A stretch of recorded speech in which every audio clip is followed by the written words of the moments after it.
کہ کیا اولیاء خدا جیسے کہ انبیاء ہیں، ائمہ علیہ السلام ہیں، ان کی قبور کی زیارت کرنا، ان کی خوشی کے دنوں میں خوشی منانا، ان کی مصیبت کے دنوں میں مصیبت اور غم کا اظہار کرنا جیسا کہ ہم کرتے ہیں، یہ ان ہستیوں کی عبادت تو شمار نہیں ہوتی؟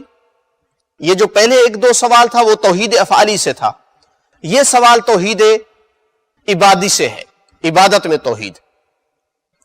تو کیا یہ کام کرنا، ان کی قبور پہ جانا، زیارت کرنا، یا ان کی مصیبت میں مصیبت کرنا، خوشی میں خوشی منانا، یہ کیا ان کی عبادت تو نہیں ہے؟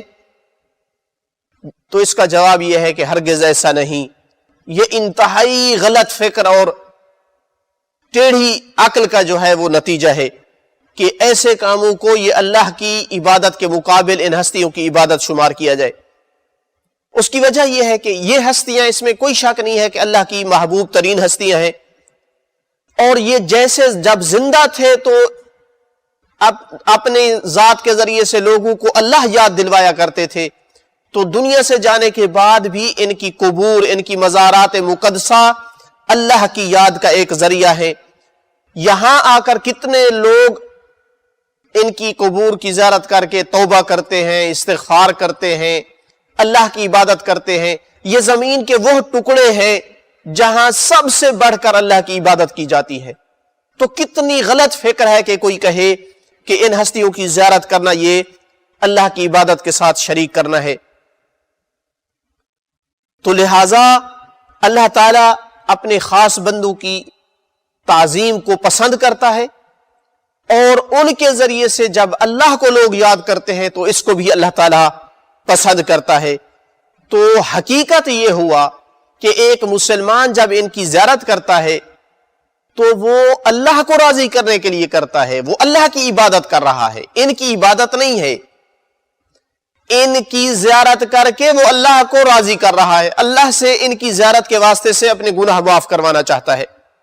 ارشاد باری تعالیٰ ہوا، اور جو اللہ تعالیٰ کی نشانیوں کی تعظیم کرتے ہیں تو یہ دلوں کے تقوی کی علامت ہے۔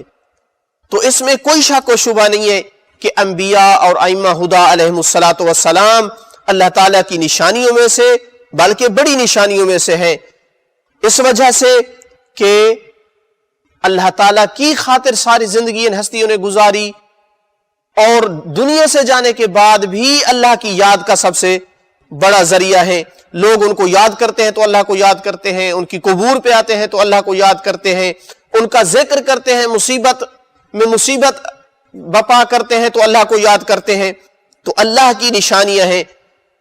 روایات میں ملتا ہے کہ حتی رسول اکرم صلی اللہ علیہ وآلہ وسلم بھی خود ذات مقدس اپنے خاندان کے لوگوں کی، جناب حمزہ اور دوسرے افراد کی قبور کی زیارت کے لیے جایا کرتے تھے، اور اس مناسبت کو زندہ رکھتے تھے۔ قرآن مجید میں ارشاد ہوا، ذکرہم بایام اللہ، اللہ کے دنوں کو یاد دلاؤ۔ ویسے تو سارے دن اللہ کے ہیں، لیکن کون سے دن ہیں جن کا قرآن حکم دے رہا ہے کہ اللہ کے دنوں کو یاد دلاؤ؟ یہ وہ دن ہیں جس دن اللہ تعالیٰ کی قدرت کا کوئی غلبہ ظاہر ہوا، یا دشمن پسپا اور کمزور ہوا، کوئی ایسا بڑا واقعہ ہوا کہ جو اللہ تعالیٰ کے دین کے لیے ایک نصرت اور غلبہ تھا۔ اور ان ہستیوں کے مناسبات کو منانا یہ اللہ کے دنوں میں سے ایک یعنی عظیم قسم کے دن ہیں، لہٰذا کوئی حرج نہیں ہے، بلکہ اللہ کی اس میں رضا اور ثواب اور عبادت ہے کہ کوئی ان ہستیوں کا تذکرہ کرے اور ان ہستیوں کی قبور کی زیارت کرے۔